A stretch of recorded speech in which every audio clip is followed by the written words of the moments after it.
Hi guys, DevilHunterXYZ, and I'm here to do another movie review. And I know it's been quite a while since I've done one of these, but I decided to kind of get back into it. And the movie I just recently saw was Unfriended. And I gotta say, Unfriended was kind of an interesting take on traditional thriller, and had an interesting take on the found footage type genre. Kind of like Paranormal Activity. It's essentially kind of similar to that, but more into a technological modern era. So let's take a look.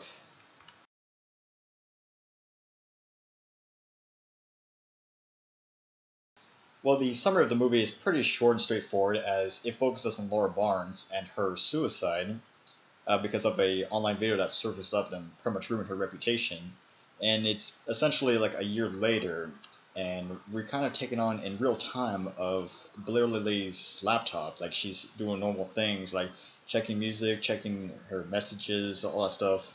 Anyway, she eventually goes on a Skype call with five other friends, and there is an anonymous seventh person, which no one knows who it was. They thought maybe it was a glitch in the system, but it's kind of assumed that it's supposed to be Laura Barnes herself. And apparently, she's kind of messing around with the other members, trying to figure out who was the one who ruined her reputation, or who posted the video, or who started these rumors. And that's kind of essentially how this movie has been going on.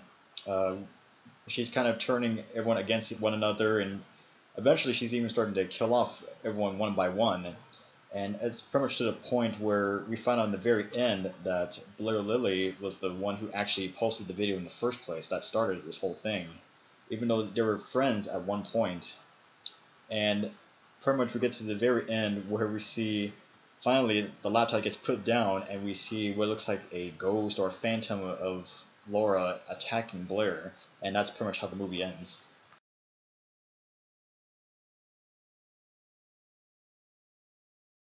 Well, for the pros, there are really two of them, and for one is the whole concept of having this new take on the found footage concept.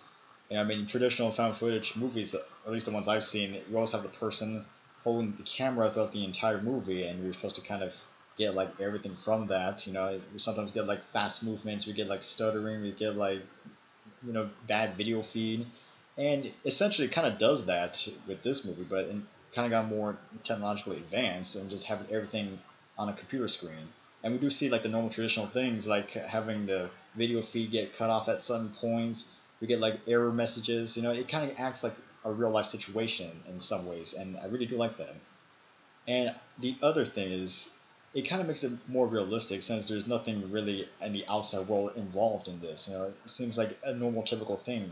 It's kind of like your perspective right now of just watching like on a computer screen. Everything that's you're doing right now on a computer screen is essentially how it was in the movie.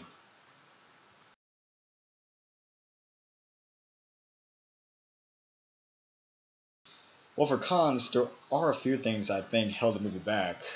For one thing, since we're in a real life setting and they have to do the real life Skype call, it does kind of get loud and obnoxious at times since there are moments where everyone's fighting and it's like kind of hard to understand what everyone's trying to say and whatnot.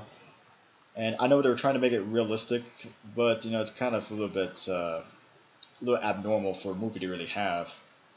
Uh, Second, we don't really get much background information. I mean, it's like the characters are just there, and you're just supposed to already know who they are, or we're just supposed to take from what we gathered at that point and just go with it. But I think that's kind of the thing. We just don't really know these characters to really care too much about them. And then three, well, it's kind of a nitpick, but I think the scary moments weren't really too scary. I mean, they did maybe jump a couple of times, but honestly, it really wasn't too scary. And it didn't really seem too abnormal. It wasn't like something like sci-fi or kind of supernatural. It just kind of seemed like a normal thing that could happen.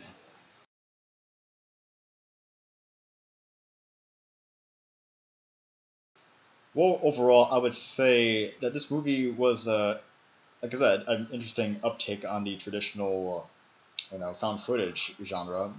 And while I don't really see it being like scary, I still find it a kind of a creative movie to actually implement.